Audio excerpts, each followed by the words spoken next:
I'll call up right now item number 171. Members, what I would like to do is get a motion on item number 171 and get it out on the table, and then we will call on speakers. You have in your packet version number 2. Version number 2 was what it does is it makes a clarifying change. The clarifying change relates to items that will not be on consent agenda that come from city council committees.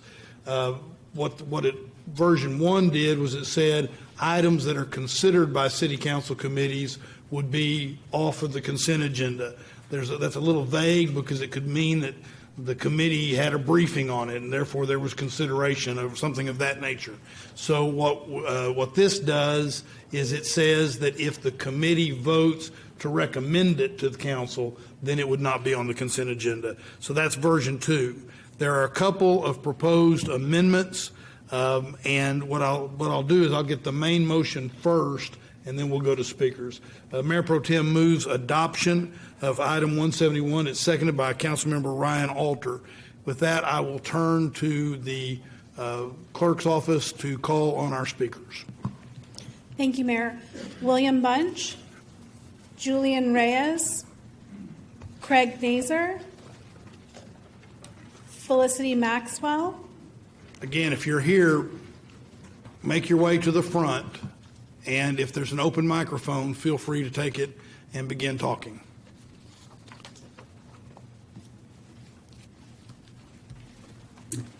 Hello, my name is Craig Nazer, and my one objection to this is the 2-minute speaking limit.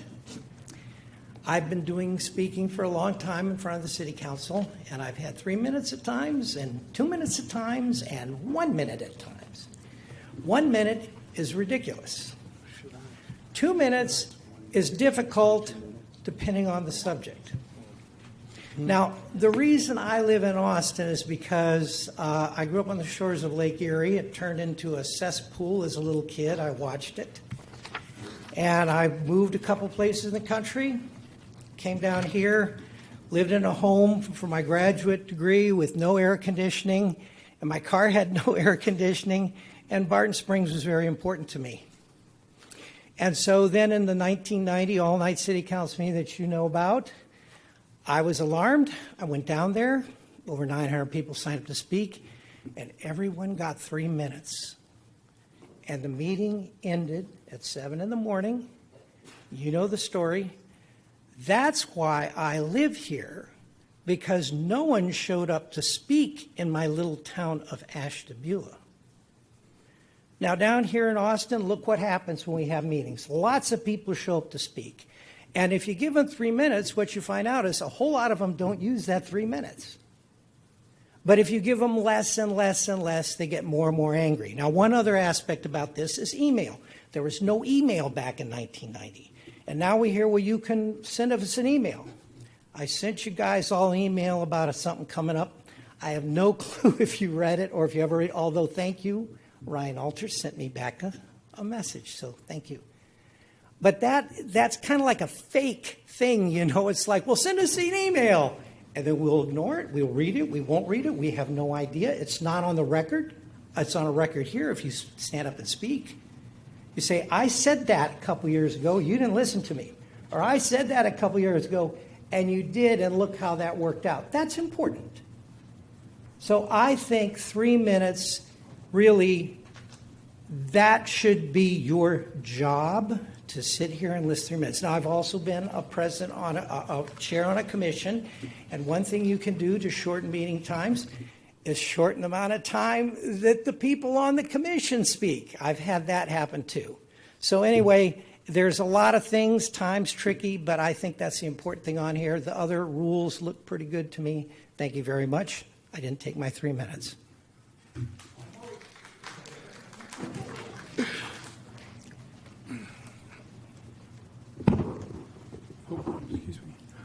Good afternoon. Bill Bunch with Save Our Springs Alliance. Certainly appropriate that you take this step to make your procedures comport with the Texas Open Meetings Act as well as the city charter. Appreciate you moving in that direction. I want to speak first to the proposed Chito Vela amendment, which violates the Texas Open Meetings Act by not sticking to the requirement that time limits be on a given item basis. The statute is clear on that. Two different judges now have confirmed that, and that amendment would take you away from that. You have other tools to address people who try to sign up on too many items, violate decorum, don't speak on the subject to manage that sort of rare occasion when people abuse the opportunity to speak. Your ordinance as proposed, I think the 2 minutes might be marginally bare minimum legal. I would argue that it's on many occasions it's not. If it's an important item like $1 billion spending or a complex item, that's not reasonable. You really need to go back to what has been the standard for this city, this community for decades in 3 minutes. And then maybe, if there's a whole long people, the first 20 or so, like in previous iterations, would get less. But you need to start with a baseline of 3 minutes, not the paltry 2 minutes. And again, you could pay attention to your charter and meet more frequently, have shorter meetings that way rather than cutting out public participation. The proposed ordinance also, I believe, is not legal in that it doesn't address the situation of work sessions where you actually deliberate on an item. The statute says you have to let people speak at the same meeting where an item is considered. Now, a lot of things that y'all do, like the work session this week, you're simply getting information from staff, you're asking questions, you're not deliberating. But when you start deliberating, deliberation by dictionary definition is consideration. And consideration is the key term in the statute. And once you cross that line, you have to let people speak at the work session before or during the consideration of the time, of the item. And so that's the plain language. The intent of the statute Thank you, also Mr. must Bunch. be met. Thank you.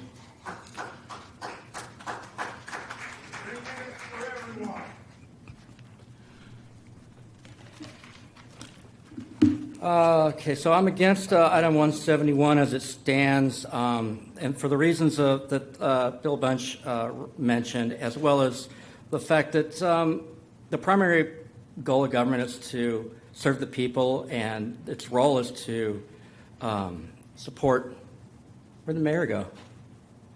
Support free speech, the right to peaceably assemble, and the right to access our government. Taxation without representation is tyranny. I'll probably know that from American history.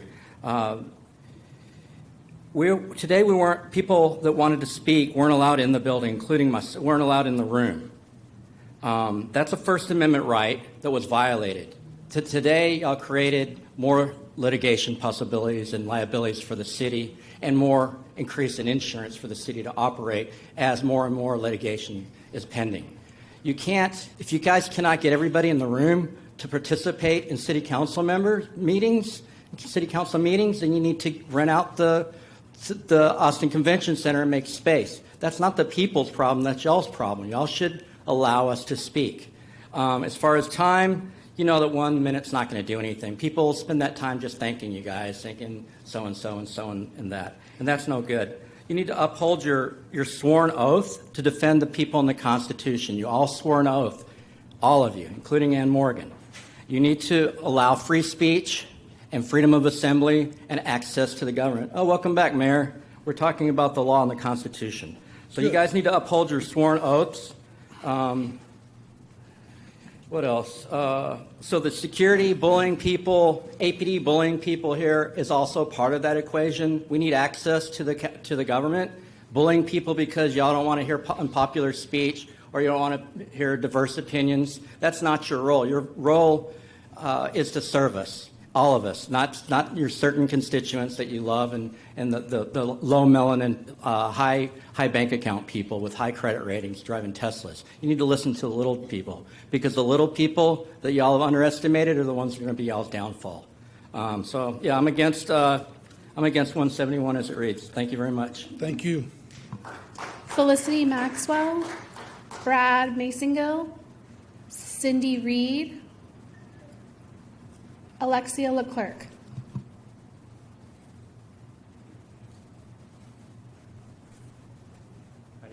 Hello.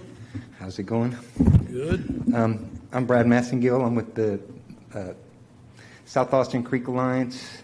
I'm the head of the Bird Streets Neighborhood Association, and a greatly frequent participant in city council stuff.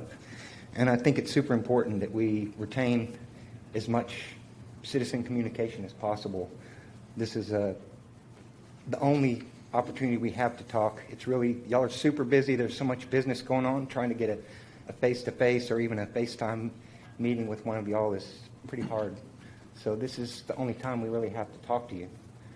And I would encourage y'all to keep the rules as they are. I appreciate that. Thank you. Cindy Reed, Alexia Leclerc, Chris Page, Zenobia Joseph.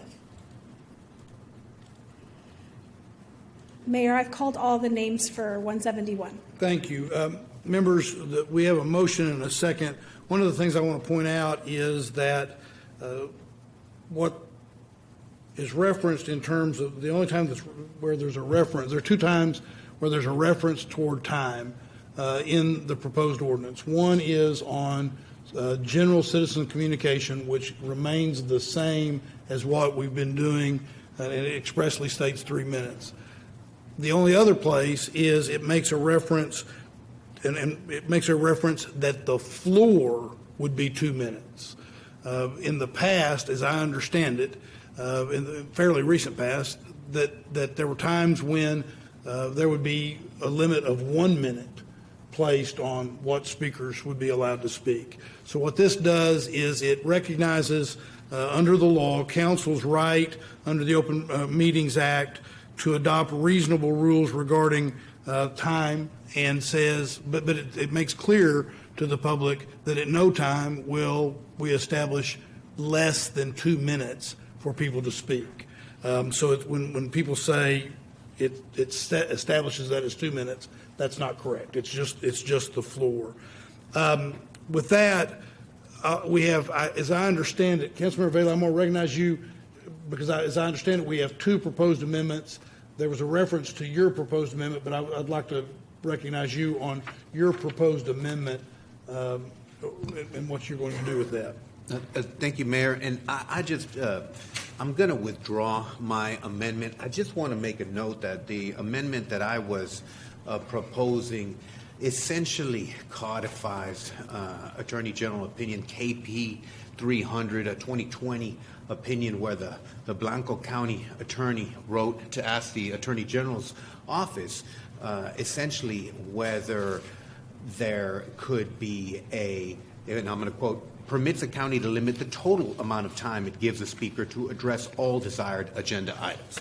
So this question was specifically asked of the Attorney General, and the conclusion of the Attorney General was that the code does authorize a governmental body to adopt reasonable rules regarding the public's right to address a body, including time limitations, that the body may adopt a rule capping the total amount of time a member of the public has to address all items on the agenda if the rule is reasonable. I just don't want to get into a situation where there's essentially a filibuster. You know, someone can take, 2 minutes on the 30 individual items. Consent would be an individual item, and essentially get 60 minutes.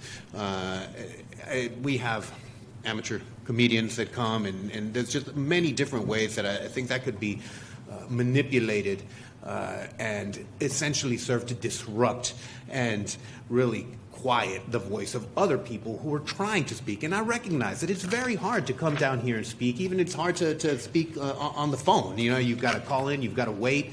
And I have a real problem with one person or one group of people dominating that time, essentially to the exclusion of others.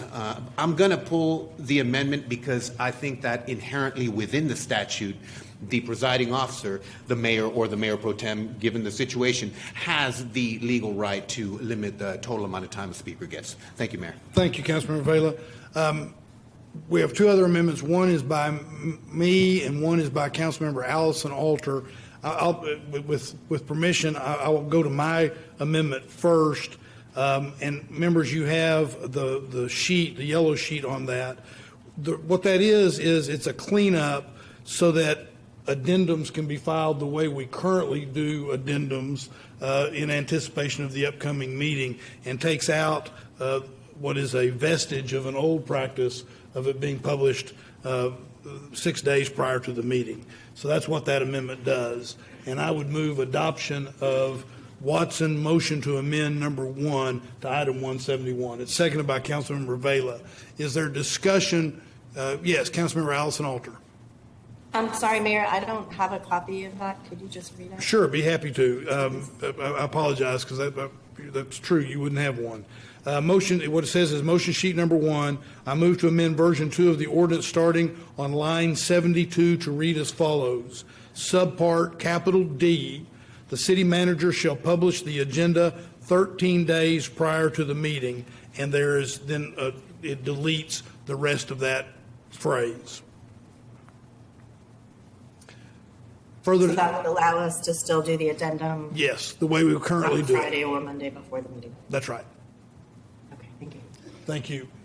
Is there any further discussion with regard to the motion to amend? Without objection, the motion to amend is adopted. That will take us to Allison Alter motion to amend number 1 for item 171 as item 171 is amended, and I'll recognize Councilmember Allison Alter. Thank you, Mayor. So I would move to amend the ordinance to add the following language to the end of Part 6B in order to allow members of the public to pull an item from the consent agenda. This would read on number B, Part 5, in which 6 or more members of the public have signed up to speak. The prior practice was 2 or more members of the public signing up could pull an item off of consent. And I have raised that, and I believe this amendment strikes the right balance between empowering engagement and efficiency of our meetings. An item pulled from consent focuses attention and creates a slight pause that over the years, in my experience, can prove very useful. In the past, as I mentioned, it was 2 people. That may be too low. That's why I put it at 6. I think this motion also means that our staff and the other public that are here for items where you have fewer than 6 people signed up, they can come to council, be heard, and move on. One of the opportunities with the consent agenda is to allow our staff to move on with their day. And when we have items on there that have more than 6 speakers, that starts to add up and take up a lot of staff time that is valuable to keep our staff away from doing their important work. And so I think that there's a balance here that we ought to strike. So I would move approval of my amendment. Members, Councilmember Allison Alter has moved amendment number 1, proposed amendment number 1 to item number 171. Is there discussion on the item? What I would say is that I'm not sure it's necessary for 2 reasons. One is, as I understand the practice, the prior practice was that right after the pandemic, there was a change where people were allowed to speak once on the consent agenda, and that was the practice that then was brought forward starting in January of 23. Since we are expressly saying in this ordinance that someone can speak on any item on the consent agenda, it precludes the need to pull something off so that somebody will also have an opportunity to speak on that item as well. In addition to that, any council member at any time can pull an item off the consent agenda, and therefore it's off the consent agenda. And if it's determined by a council member that more than 6 people have signed up, and that's a good reason to do it, then, or even more than 2, you can do that. The way this also is worded is that you could have 6 people that are in favor of it. You could have, more than 6 people that are in favor of it, but that pulls the item from the consent agenda. So I believe the item is unnecessary, but I'll leave it to the will. Yes, Councilmember Ryan Alter. I'm sorry, I was just waiting for a second to discuss, but I actually initially had the same notion of, what might be that right number, and the more I thought about it, looking at a meeting like today, where we have individuals who come and actually want to speak on something, whether they're for it or against it, and then get on their day, and it seems like if we have a certain number of items that get pushed to behind the consent agenda, we're forcing people to wait here longer to speak when, we saw people here today say, I would like to have spoken on this, but it was pulled. And so I just think for the flow, we are still in a little bit of a new dynamic, and we're going to have to get the balance and maybe revisit this issue going forward. But I think just as we have seen even here, that not setting that arbitrary cap or pull from the consent agenda will allow for us to kind of flow a little better. So that's my 2 cents. Thank you. Is there a second to the motion to amend by Councilmember Allison Alter? Councilmember Fuentes seconds the motion to amend. Is there any further discussion on the motion to amend? Yes, Councilmember Allison Alter, I'll let you close. Thank you. So there's part of what you said that I didn't follow, and just, again, having experienced it where we were calling folks, pulling items off consent, I think it really did flow. Even if you have 30 people who are coming and speaking in favor of an item, they very often want to see us vote, and raise our hand on an item and know that it passes. And I just, one of the things that makes our city great is our public participation. It's our social capital. Yep. And one of the places that we see that is at council. And, it is our role to listen. And I think that this particular approach is more conducive to moving forward with the meetings effectively. It lets people know that if they do bring in a certain number of folks, that their item will be pulled forward, and that can work in lots of different directions. I think it is something that I have heard from many constituents that they would very much value.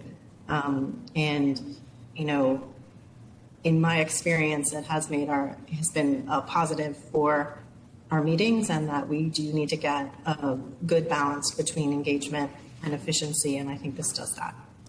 Right. Thank you. Members, the motion is to adopt Allison Alter motion to amend number 1 to item number 171. It's been seconded. Those in favor of the motion, raise your hand. Those opposed to the motion, raise your hand. The motion to amend fails with Councilmember Allison Alter being shown voting in favor. That will now take us back to the main motion, which is to adopt item number 171 as amended by Watson motion to amend number 1. Is there any further discussion? Yes, Councilmember Allison Alter. Thank you, Mayor, and I appreciate the grace of my colleagues. I've been sick all week and was not able to be there at work session, or I would have asked some of these clarifying questions during work session. In part 4, I think it's number F, Mayor, it says not more than 2 briefings may be placed on a council meeting agenda. Just wanted to confirm that is for an agenda of a council meeting, not of a work session. Yes, that's why it's placed under a Thursday council meeting. Okay, I just wanted to clarify that. Colleagues, I have spoken with legal about whether we could move our committee reports to consent, and was advised that is not a positive way forward, so I didn't bring that amendment You clarified this earlier, Mayor, that the intention for Part 7 with the 2 minutes was that was a floor. So I appreciate you clarifying that for the community, that you intended it as a floor. I think that 3 minutes is the right amount, and very certainly would recommend that for our budget process in July, that we make clear that we're going to give people 3 minutes, so there's not ambiguity about how much time people are going to have in that process moving forward. And then finally, I wanted to ask about, I know this doesn't need to be in the procedures, but I will once again suggest that there is value in moving our work sessions and some of our committee meetings into the board and commission rooms. The layout of the room is much more conducive for collaboration and working together. And it's, it's just a different setting than when you're in the council meeting. And I would just recommend that we consider trying that out and seeing how we like that. Thank you. Thank you. Any further discussion? Members, the motion on item number 171 is to approve item 171 as amended without objection. Mayor, I would like to abstain, please. Okay, without objection, item 171 is approved with Councilmember Allison Alter being shown as abstaining. All right, thank you, members. What we'll now do is go to